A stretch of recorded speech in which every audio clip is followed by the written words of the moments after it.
ड्योढ़ीवान जी दादाजी। आज न मालूम क्यों हमें रह रहकर सिरसागढ़ की याद आ रही है। क्या सिरसागढ़ की याद आ रही? हाँ ड्योढ़ीवान। दादाजी आप फिक्र न करें, आज के दिन इंतजार किया जाता है। अगर सिरसागढ़ का कोई समाचार मिलता है तो ठीक है, नहीं फदर होते ही हम आपका घोड़ा तैयार करेंगे और फिर सिरसागढ़ चलने की तैयारी करेंगे। तुम ठीक कहते हो। आज कई रोज बीत गए हैं और मलखान हमसे मिलने के लिए नहीं आया है। जी दादा, आज हम इंतजार करते हैं।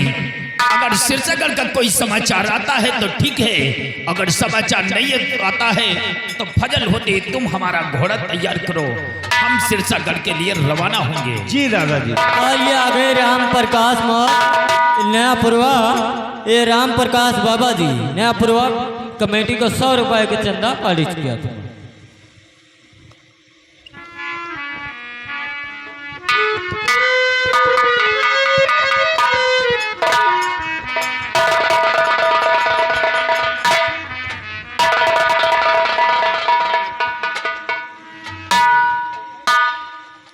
लो ड्योढ़ीवान, हमने जिसको दिल से याद किया वो हमारे सामने खुद ही हाजिर हो गया। क्या बात है मलखान, तुम्हारे चेहरे पर उदासी क्या हुआ? क्या किसी ने कुछ तुम्हें कह दिया है क्या? भैया, आज आपकी वजह से हमें एक थप्पड़ मार खाना पड़ा। क्या मेरी वजह से? हाँ, लेकिन भैया वो थप्पड़ किसने मारा है? माँ ने मारा। माने? हाँ, क्यों? आप मेरी जुबान पर ताला लगा रखा था ताला? कि माड़ो की बात उदल के कानून नहीं पहुंचना चाहिए, लेकिन माँ ने सब कुछ बता दिया और वो माड़ो जाने के लिए जिद कर रखा है। और मैं आपको बताने आया हूं, आगाह करने आया हूं कि आप भी तैयारी बनाएं। भैया मलखान, ये तुम क्या कह रहे हो? और पिते मरे का हाल सबू उदल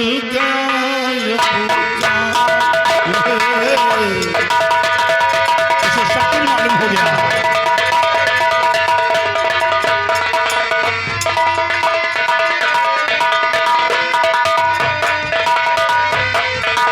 पिते मरे का हाल सबू उदल गया अब जान है, और उसे बदला लेने के लिए दिल में ठान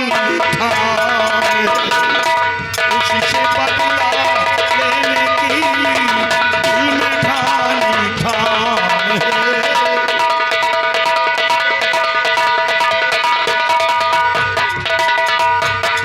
आप ना जाए अकेला वो चढ़ाई करे, आप ना जाए अकेला वो चढ़ाई करे, और बहुत समूह छाया न माने ये अकल है बहुत समूह छाया न माने ये अकल है।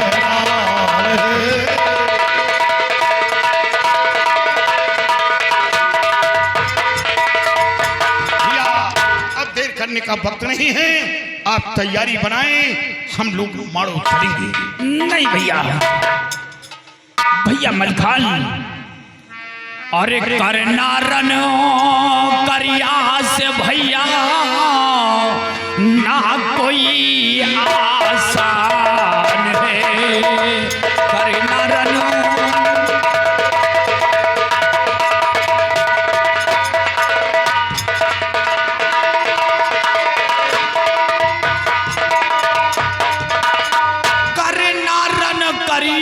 से भैया ना कोई आसान है। अरे वीर बांका वो बहादुर करिया बड़ा बलवान है। वीर बांका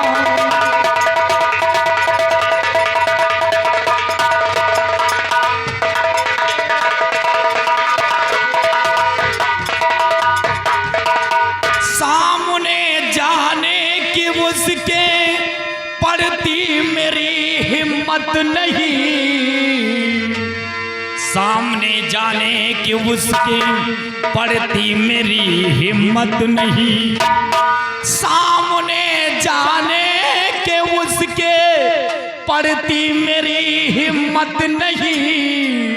अरे क्या लड़ेगा जाकर उससे, उदल अभी नादार है, क्या लड़ेगा।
अगर आप नहीं जाएंगे तो उदल और मलखान जाएगा और खरिया और जम्बे का शीश काट कर ठहरो।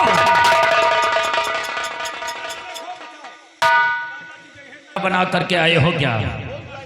दादाजी बहुत महतारी का कैसा लौंडा है जो जीने का धिक्कार है उसके, जिसके माँ बाप को कोई मार डाले वो हत्ता कट्टा चैन की बंसी बजाए उसके खून पी लिए। दादाजी रूपन, ठीक है, अगर तुम लोग माड़ो की चढ़ाई करने की जिद ठान लिया है तो हमारे परिवार में जो अपने बुजुर्ग चाचा हैं, हम चाचा जी से सलाह करेंगे और चाचा श्री जैसी सलाह बताएंगे हम उनकी सलाह के अनुसार ही कार्य करेंगे। भैया आप चाचा जी से सलाह करना चाहते हैं वो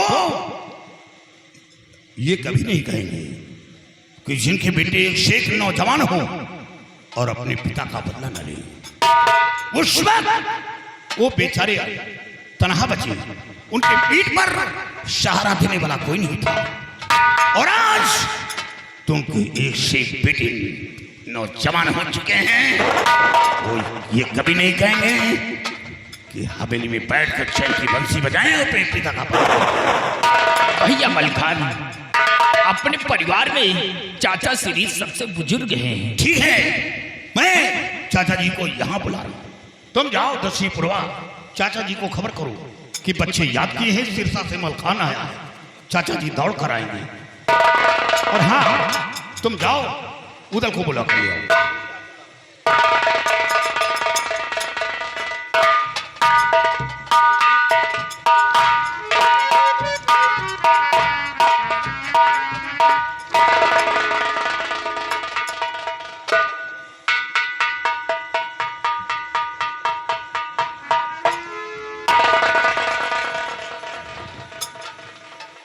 चाचा जी आदब जी,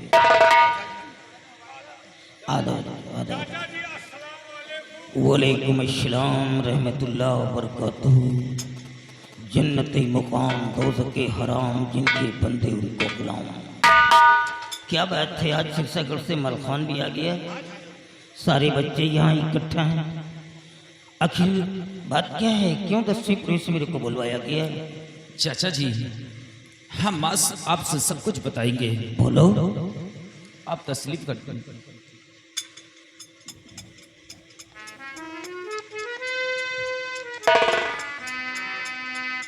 ऐ चचा बतलाइए क्या सलाह है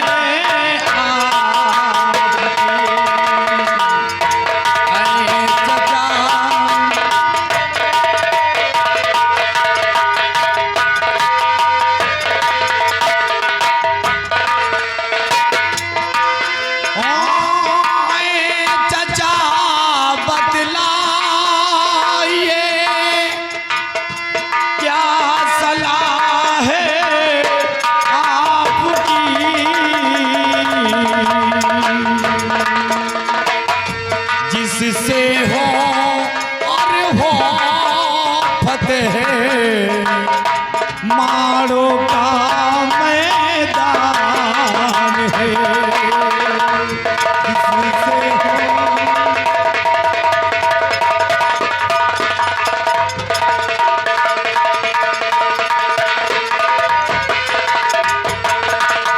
चाचा श्री ये आपके बच्चे मारो जाने के लिए तैयारी बना रखे हैं, इसमें आपकी क्या सलाह है? बेटा, जब कोई माड़ो का नाम लेता है तो मेरे आंखों में खून उतर आता है। वो मंजर मेरे सामने गुजरा था, उस समय मैं था, लेकिन नहीं। आइए हम तुम सब बच्चों को एक छोटी सी कहानी बता रहा हूं। बेटे, मैं कभी बनारस का सरदार कहलाता था। मेरे 9 बेटी थी और 9 बेटों के बीच में मेरे 18 नाती थी। नौकरी की तलाश में बनारस से निकल पड़ा। दिल्ली पति पृथ्वीराज चौहान के पास पहुंचा, नौकरी का सवाल किया। उसने नौकरी तो क्या, एक वक्त की रोटी भी देना मुनासिब नहीं समझा और अपने दरबार से भला बुरा कह करके बाहर कर दिया। मैंने कहा चलो जाने दो। मैंने सोचा कि चलो हम कन्नौज चलेंगे राजा जयचंद के पास। आगे आगे मैं चल रहा था, पीछे पीछे मेरे बच्चों के घोड़े चल रहे थे। एक बहुत बड़ा मैदान दिखलाई दिया और घोड़ों के टापों से उड़ती हुई धूल मंडरा रही थी और उसी मैदान में बहुत सारे जानवर थे, चल रहे थे और छोटे छोटे बच्चे थे, जानवरों को चरा रहे थे। आसमान में उड़ती हुई धूल को जब मंडराते हुए देखा तो बच्चे खौफजदा हो गए और वो सारे बच्चे भागने लगे। मैंने हेड़ लगा करके अपने घोड़े को, एक बच्चे को पकड़ लिया। मैंने कहा डरो नहीं बेटे, डरते क्यों, इंसान हो। उसने कहा हुजूर बतलाइए क्या बात है। मैंने कहा बेटा ये हवेली किसकी दिखलाई दे रही है। उसने कहा ये राजा परमाल की हवेली है और ये सारे जानवर भी उन्हीं के जो हम लोग चरा रहे हैं। मैंने बच्चे को वहीं पर छोड़ दिया और घोड़े का रुख हवेली की तरफ मोड़ दिया। जब राजा परमाल के दरबार में पहुंचा तो देखता क्या हूं कि राजा परमाल 7 हाथ के सिंहासन पे बैठा हुआ था। एक से बढ़कर एक सूरवीर अपनी नंगी शमशीरें लिए हुए बैठे हुए थे। बीच में एक मैटिंग पड़ी हुई थी। मैंने साइड में घोड़े को खड़ा किया और जाकर के मैटिंग में खड़ा हो गया। जब राजा परमाल की नज़र मेरी तरफ आई तो कहने लगा भाई साहब आप कौन है, कहाँ के रहने वाले, क्या चाहिए आपको। बेटे नौकरी की बात मैंने नहीं किया क्योंकि नौकरी का सबक तो पृथ्वीराज चौहान ने ही दिखा दिया था। मैंने सिर्फ एक वक्त की रोटी का सवाल किया। मैंने कहा मुझे एक वक्त की रोटी चाहिए। उसने कहा घबराओ नहीं, परेशान क्यों होते, तुम्हें सब कुछ मिलेगा। वापस जाकर के चौपाल में बैठ गया।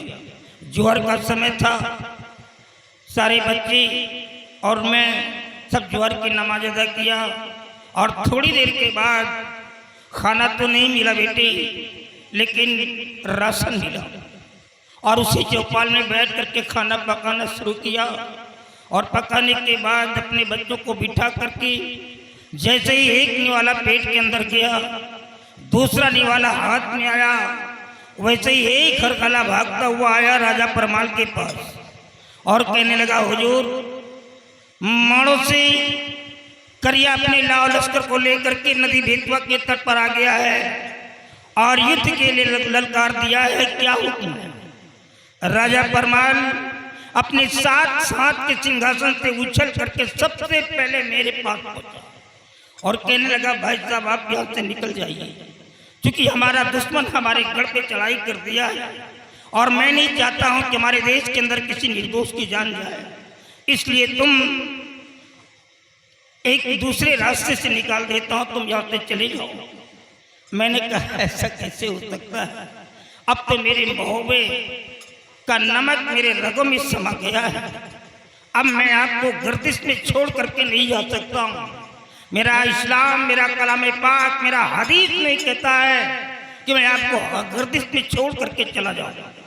मैंने बेटे को ललकार दिया, बच्चों को ललकारा कि दिखा दो बेटा कि इस देश के लिए अगर हिंदुओं ने अपनी कुर्बानी दी है तो इस देश की आज़ादी के लिए मुसलमानों ने भी अपनी गर्दन को कटाया।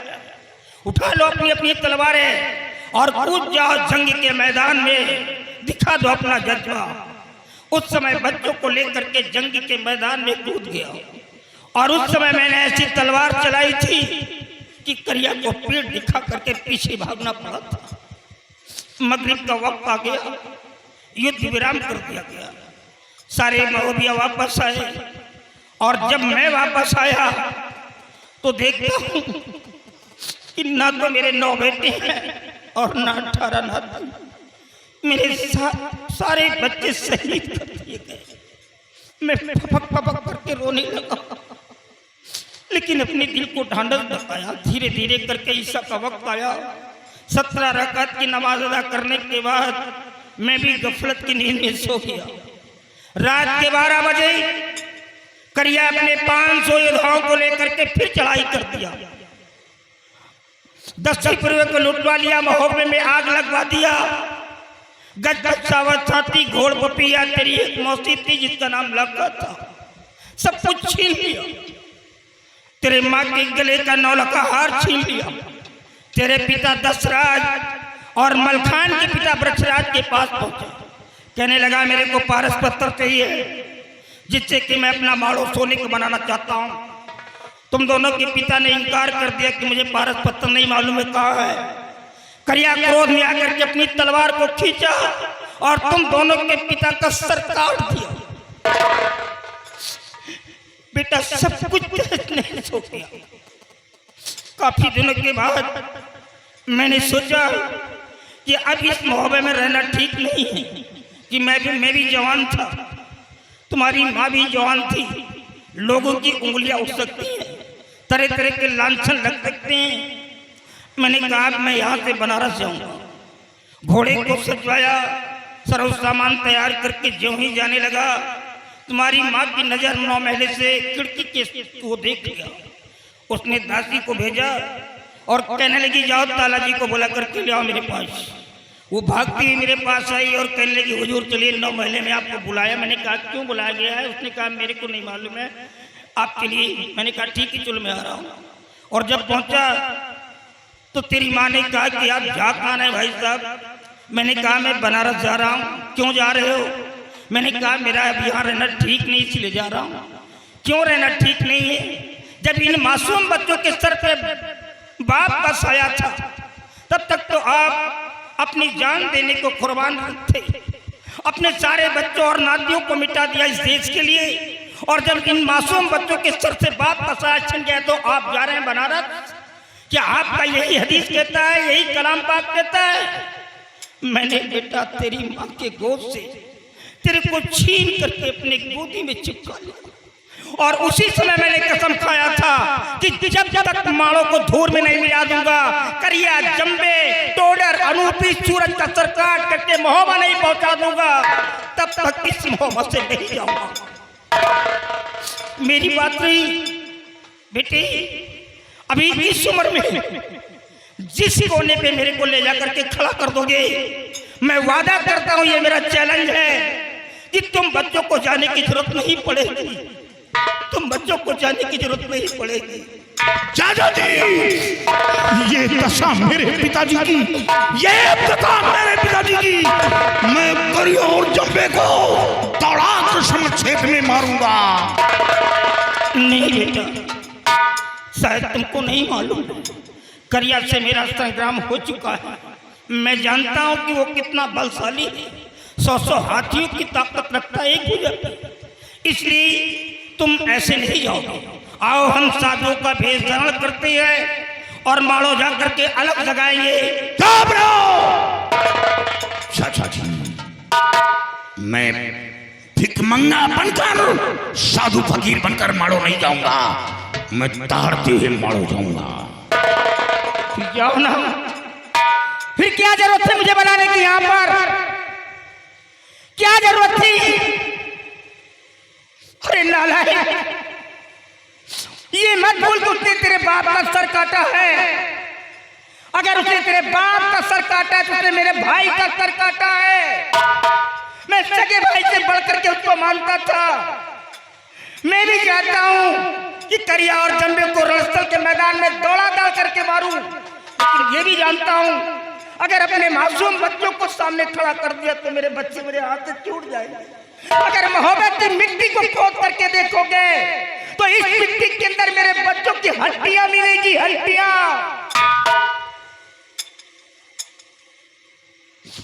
भैया, चाचा जी को बुला करके इस तरह अपमानित नहीं करना चाहिए। उनका इसीलिए मैं सब तस्वीर में रह रहा हूं। आला कभी मेरा भी जमाना था इस मोहब्बत के अंदर, बगैर मेरे हुक्म के एक पत्ता भी नहीं हिलता था यहाँ पर। लेकिन ये नालायक जब से पैदा हो गए तब से मेरी कोई इज्जत नहीं है। भैया, चाचा श्री का सम्मान करो। चाचा श्री के बताए हुए मार्ग पर हम लोग चलेंगे तो अवश्य सफलता पूर्ण मिलेगी हमें।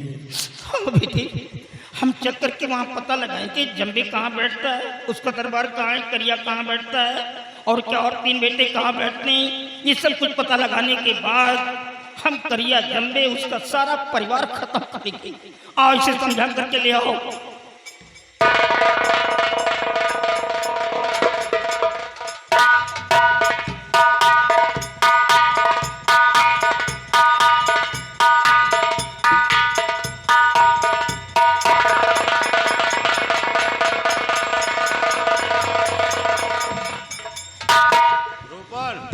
यार धीरे धीरे घर भर तैयार हो। हाँ, फुल तैयारी में है भैया।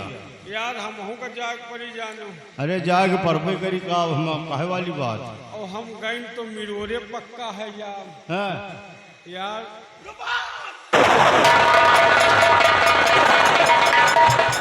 क्या कर रहा है यहाँ? सोच रहे हैं कि कौन तोप ले जाई कौन ना ले जाई, मौके पर काम करे के चाहिए ना। मैं समझ रहा हूं, तुम जाना नहीं चाहते हो। अगर तुम जाना नहीं चाहते तो तुम जाके अपनी बीवी के लुगरे में घुसकर बैठो और उससे वही दुआ मांगो कि हे भगवान मुझे वहां जाना ना पड़े, और चलना है तो चलो।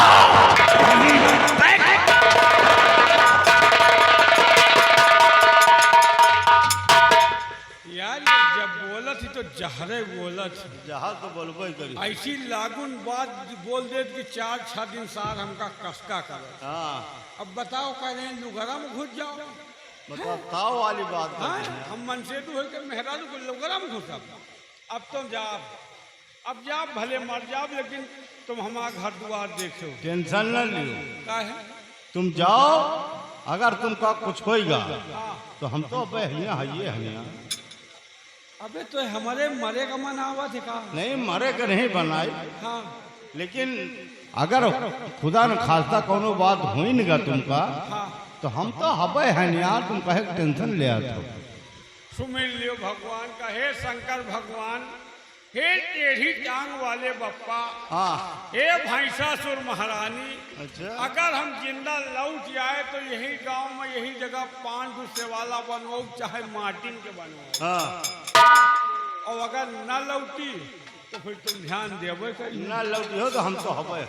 सबका ध्यान दियो, लेकिन मेहरारू का न ध्यान दियो। काहे हो, वो भूखन मरी का ओका चिंता नहीं ना, ओका थामे वाले थामे रही है। को थाम है रे। अरे कौनो जरूरी है नाम बताई कहा यार? अच्छा, बताए दे, लड़कन का ध्यान दियो। हाँ, नहीं हाँ भैया, अब इसी जगह थोड़ी देर का ब्रेक होगा।